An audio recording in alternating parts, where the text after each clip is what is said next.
کلام میں خاص طور پر اشعیا نبی کے صحیفے میں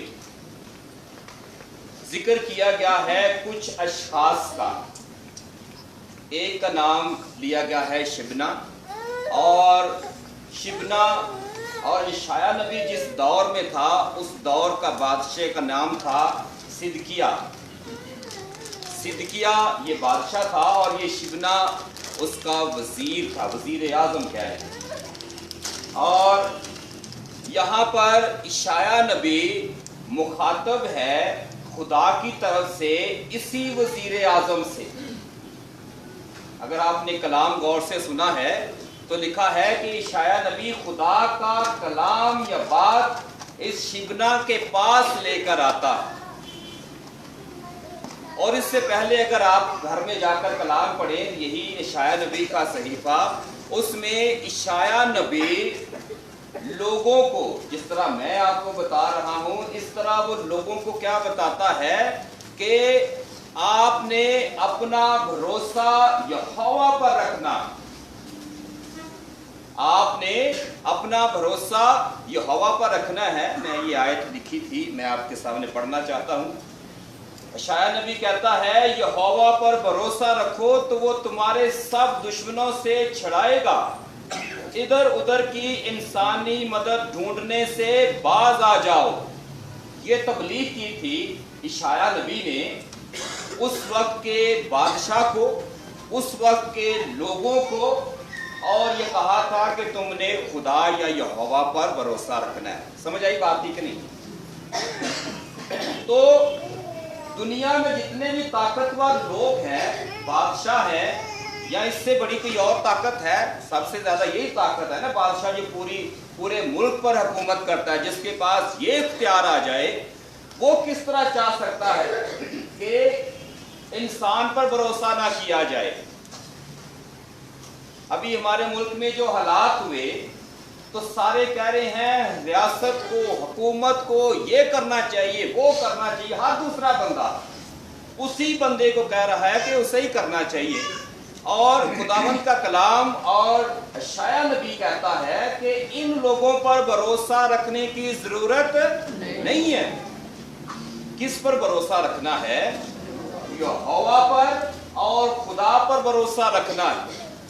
تو جو یہی وزیر اعظم جس کا نام شبنا ہے، اس نے کہا کہ یہ کس قسم کی تعلیم لوگوں کو دے رہا ہے؟ لوگوں کا تو بھروسہ ہم سے اٹھ جائے گا. ہم طاقتور ہیں، ہمارے پاس اختیار ہے، ہمارے پاس اقتدار ہے، ہمارے پاس فوج ہے، ہمارے پاس تلواریں ہیں، ہمارے پاس بہت کچھ ہے.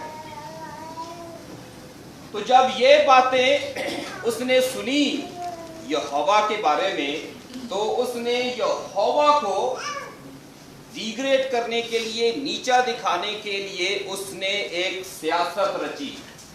اس نے ایک ایسی تنظیم، تحریک کو جنم دیا کہ وہ یہوہ کے خلاف چلنا شروع ہو گیا اور لوگ اس کی بات ماننا بھی شروع ہو گئے.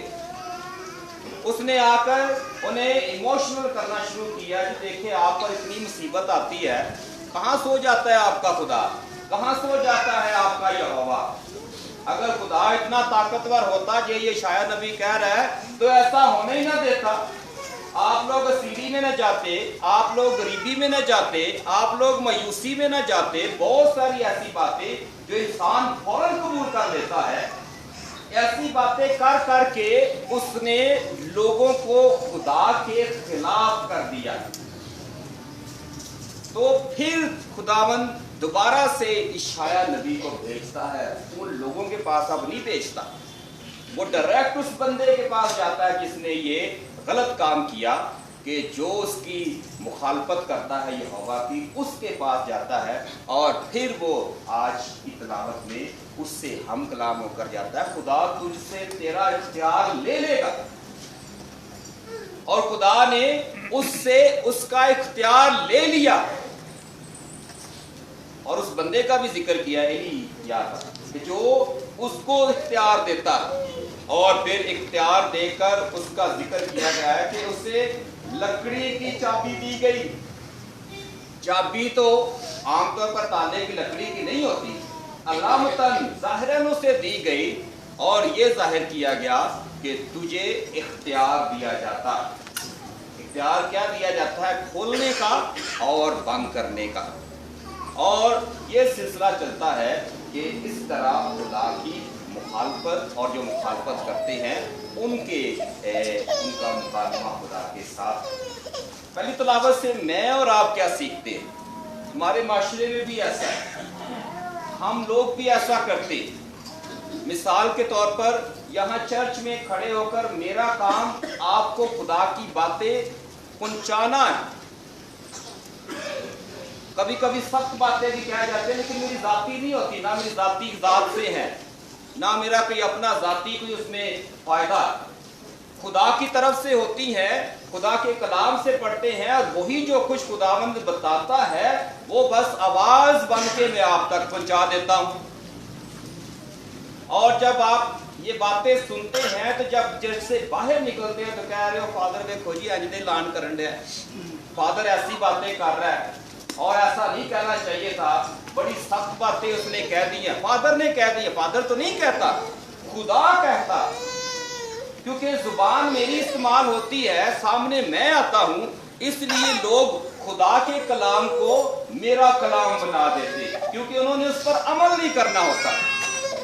और इसलिए वो लोगों के पास जाकर इन कलाम को और तरीके से बयान करके उसे लोगों तक पहुंचा देते। मिसाल के तौर पर सीधा सीधा कलाम तो आपने कलाम से ही पढ़ लेते हैं।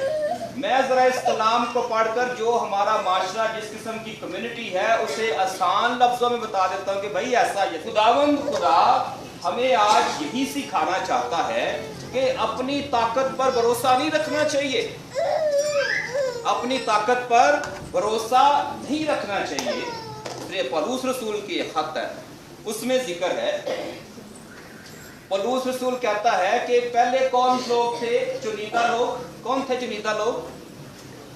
पुराने अहदनामे में खुदा की चुनी हुई कौम कौन थी?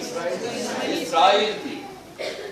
लेकिन जिसने मसीह का इनकार किया,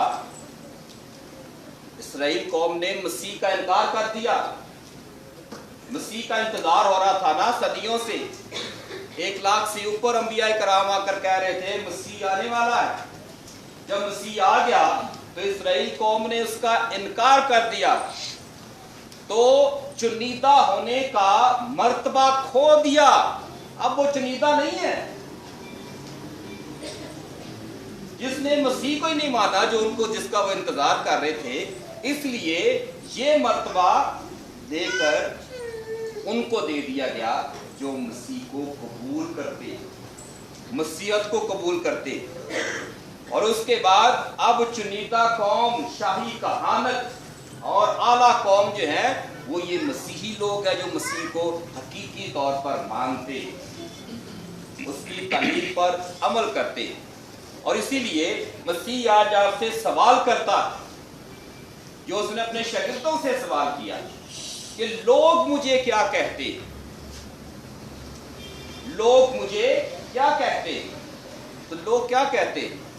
लोग उसे हजरत ईसा अलैहिस्सलाम कहते, लोग उसे नबी मानते हैं आज के दौर में, लोग उसे मिरेकल करने वाला, मोजज़े करने वाला, लोग उसे मुर्दा जिंदा करने वाला, लोग उसे बीमारों को शिफा देने वाला, बहुत सारे नामों से आज भी याद करते। वहां पर यही सवाल हुआ, उन्होंने कहा बाज तुझे एलिया समझते हैं, बाज तुझे इलियास यानी एलिया का नाम है, बाज तुझे यूहन्ना इस्तबागी समझते हैं, बाज तुझे अंबिया में से कोई समझते हैं। यीशु कहता वो जो कहते हैं तो कहते हैं तुम मुझे क्या कहते हो? तो मसीह ने क्या जवाब, पतरस ने क्या जवाब दिया? तू जिंदा खुदा का बेटा। पिछले द्वार वो औरत जो पूरी यहूदी भी नहीं थी, गैर कौम से थी, कनानी, वो मसीह से सवाल जवाब हो रहा है। तो जब उसने मसीह को उसकी पहचान के साथ कुछ पुकारा तो क्या कहा उसने? ऐ दाऊद के बेटे, ऐ यीशु मसीह को कह दिया खुदावन मुझ पर रहम कर। उसको क्या पता ये दाऊद का बेटा है? पहली तलावत में जिक्र किया गया कि मैं दाऊद के घराने की कुंजी तुझे दूंगा, उस नस्ल को। अब वो मसीह को पहचानती है।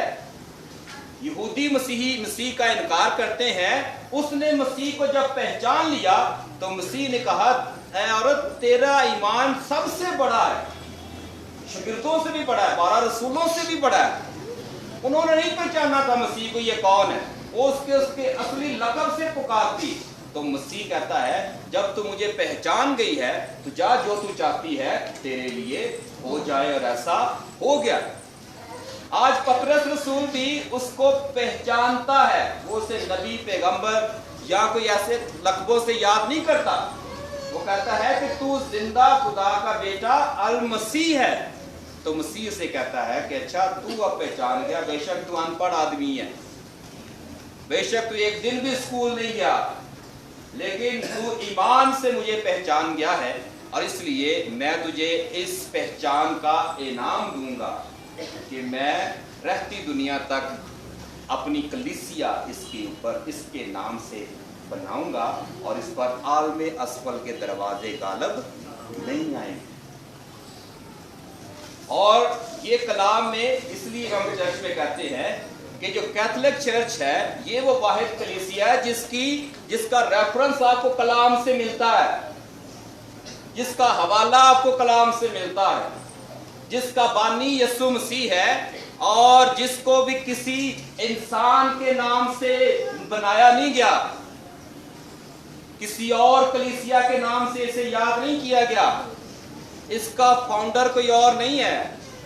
दुनिया में 35,000 बानी हैं मुख्तलिफ कलीसियाओं के। हम वो वाहिद कलीसिया है जिसका बानी यीशु मसीह है, ना कोई पोप है, ना कोई फादर है, ना कोई सिस्टर है, और ना कोई बिशप, और ना कोई कारीगर है। कभी भी आपको इस चर्च के नाम इन बंदों के नाम से याद नहीं किए। और इसे उस कलीसिया को बताया कि ये कैथोलिक चर्च है। कैथोलिक का मतलब है यूनिवर्सल, आलमगीर, एक जैसी कलीसिया। ये जो लिबास आज आपके सामने पहनकर मैं खड़ा हूं, ये रंग दुनिया के किसी, आप गायब होकर किसी मुल्क में चले जाए तो आपको इसी किस्म की बातें कहानी सुना रहा होगा, आपको इसी किस्म का रंग दलदार के सामने नजर आएगा। आपको यही तलावतें जो पहली, दूसरी और तीसरी पढ़ी गई, ये दुनिया के कोने कोने में आपको यही कलाम सुनाया जाएगा। अपनी मर्जी से कोई भी फादर, कोई भी बिशप, कोई भी पोप इस कलाम की, इस दिन की तलावत को तब्दील नहीं कर सकता। इसको कहते हैं यूनिवर्सैलिटी, आलमगीरियत, के आप यहाँ पर जो करते हैं वही, इसीलिए इसका नाम कैथोलिक रखा गया। वो कलीसिया जिसकी बुनियाद खुद खुदावंद यीशु मसीह ने रखी। समझ आई बात की कि नहीं? और इसलिए कभी कभी जब हम ऐसी बात कर जाते हैं तो हो सकता है दूसरे लोग समझे कि उनकी दिल आजारी हो रही है। किसी की मुखालफत नहीं है, ना किसी के बारे में बात की जाती है नाम लेकर, सिर्फ जो हकीकत है उसे बयान किया जाता है। तो ये वाहिद हवाला है जो कैसरिया फिलिप्पी के इलाके में मुकद्दस मत्ती उसके 16वें बाब में मसीह बड़े साफ अल्फाज में कहता है तू कैफा है, यानी पत्थर है। कैफा जो है ये अरामी ज़ुबान का लफ्ज़ है जो यीशु मसीह बोलता था, और पतरस भी ये यूनानी ज़ुबान का लफ्ज़ है। पतरस का भी मतलब चट्टान ही है, और खुदावंद कहता है कि मैं इस पर अपनी कलीसिया बनाऊंगा। आज एक बात जरूर अपने जहन में बिठा ले कि पोप कलीसिया का मालिक नहीं होता। जिस तरह पतरस जो है वो कलीसिया का मालिक नहीं है। क्या है कलीसिया का? रखवाला। मालिक कौन है? खुदावंद यीशु मसीह। उसने क्या किया? हम जैसे लोगों को चुना है कि क्या करें, मेरी कलीसिया मेरी भेड़ों की रखवाली करे। जब उसने पतरस रसूल से सवाल किया, उसने क्या कहा? क्या पतरस, क्या तू मुझे प्यार करता है? उसने कहा जी खुदावंद मैं तुझे प्यार करता हूं। उसने कहा मेरी भेड़ें चढ़ा, यानी कहा अपनी भेड़ें चढ़ा है। उस वक्त जब जिम्मेदारी दी जाती है तो मसीह कहता है कि तूने इन लोगों की रखवाली करनी। तो कलीसिया के कह सकते हैं कि ये लोग रखवाले हैं, मालिक खुदावंद यीशु मसीह। आप लोग कैथोलिक चर्च की कलीसिया है, मसीह खुदावंद की कलीसिया है, और मैं मसीह खुदावंद की तरफ से आपकी खिदमत करने के लिए मामूर हूं। तो ये बातें आपके जहन में क्लियर हो जानी चाहिए। तो मसीह आज सवाल करता है, पतरस से उसने सवाल किया कि लोग मुझे क्या कहते हैं। तो जब आप मसीह को पहचान जाएंगे तो फिर आपको भी उसके बदले में रिवॉर्ड्स मिलेंगे, उनके बदले में आपको खुदावंद बरकत देगा। और जो आज उसने ये जिम्मेदारी पतरस को दी, उस औरत को जो पिछले द्वार पहचान गई मसीह को, और उसको उसने क्या किया, उसने उसको शिफा जैसी नेमत दी, उसके हाथों में दिलवाई। तो ये है मसीही ईमान कि आपको मसीह के साथ मिलकर ये सारी बातें करनी होंगी। आजकल